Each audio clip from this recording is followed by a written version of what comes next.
Going to be covering the concept of professional learning communities in our platform for growing student success daily.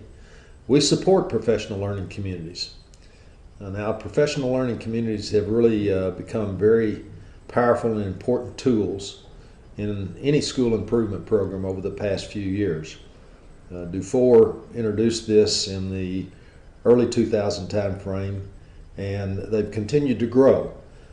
One of the major issues and concerns that we hear regarding the professional learning communities or data teams is basically the time required to construct, share, deliver, score, evaluate, remediate in the professional learning community.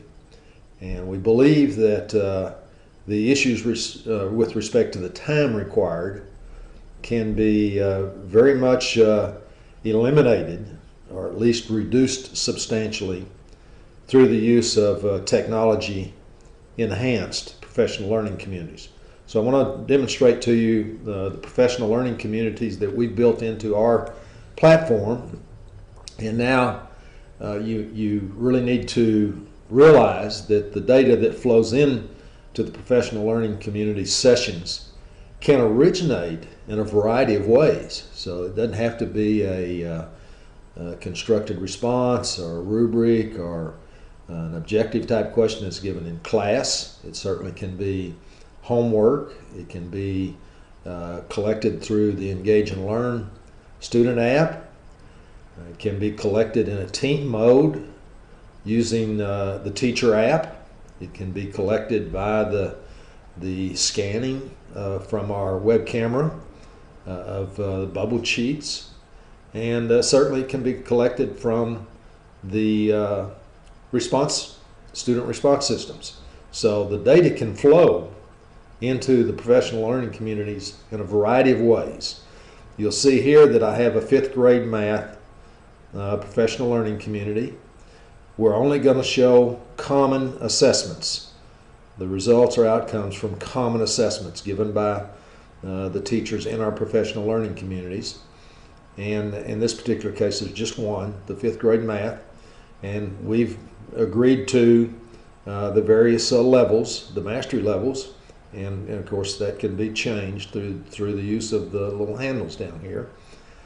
The team members are myself, Sandy Garner. You can see that I'm in my account, and Terry Henley and Lee Jager. So we have 3 teachers that are team members in our professional learning community. Here's the footprints that we've already accumulated across the semester in our professional learning community. And you can see that we started out with a beginning 5th grade assessment that we all 3 gave. We had 40 questions on that, and the comprehension across this was 80%. That's the level that the students came in at. Now we've done an additional set of assessments consisting of 15 questions. All 3 of us gave that. We had an increase, total comprehension increase of one point across the 3 teachers. We did a second assessment, all 3 teachers again. We had another 1 point increase. That's good, we're going in the right direction. I want to continue that. We gave a third additional assessment, all 3 of us gave, again, improvements, and there's a 4th. Then we did a spiral review, and you can see that there were 22 questions in the spiral review, and I'm the only one that has graded that at this point in time. I'm the only one that's produced outcomes. Supposedly the other 2 teachers will deliver the spiral reviews, and when that occurs, the 2nd and 3rd teachers will come in, and we'll have hopefully a improvement on the scores that we have. So let's go in and look at the beginning assessment. This is a common assessment. I'm the team leader, Sandy Garner, and I basically worked with the team, and we constructed this 40-question assessment that we're going to use every year That's the first assessment for our 5th grade math students. And we agreed to that. I shared it, built it in my area for my lessons and assessments. I shared it with the 3 teachers, or the other 2 teachers, the 3 of us together. And then we've delivered that assessment. And, here's the results from that particular assessment. So you can see over here that my score for my incoming class was a 77. Terry Henley's score was an 81, and Lee Yeager's score was an 80. Our average campus-wide was 80. If this had been done district-wide, we'd have a district average that perhaps would be different than 80. We can look at the students. So here's the incoming students, and they're just in the various classes. If we wanted to look at them by class, we can sort on class. So we can see that that Henley has 3 in the does not meet category down here, or far to go, and does not meet, and so on. So there's the results for Henley's class. Here's the results, incoming results for Yeager's class. And here's the Garner class. You can see Garner's a little smaller class. Look at it, proficiency by standards, and we didn't put any standards in this. This is an incoming one. So now we can go back and look at the very first one that we gave on numeration. All 3 of us gave this, 15 questions. And so here's the scores on this first one. My score 80, up from my 77. Henley's an 80, Yeager's an 82. Again, we can look at that now on an item analysis basis and see that for this particular assessment, there's the averages, and then here's the individual questions. We can see that question 1, we had some real problems with question 1 and question 3. So it directs us to the problem areas.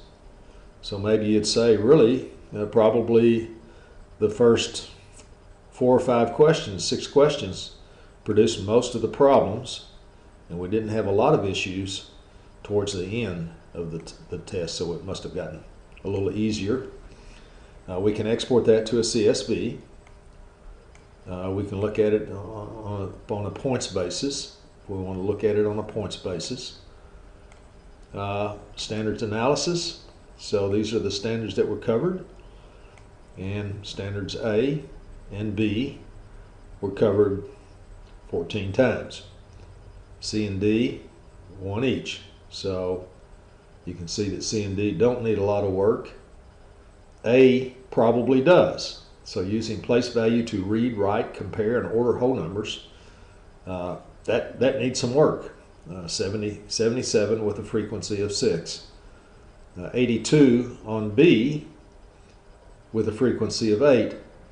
So you can see exactly the standards that are at issue here and where you need to place your remediation.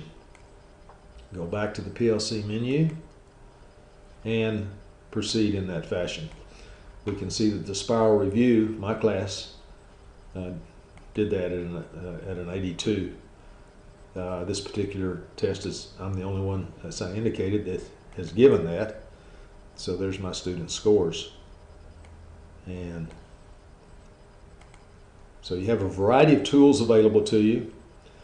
These exams, these assessments, the outcomes are collected taking advantage of the technology in our platform.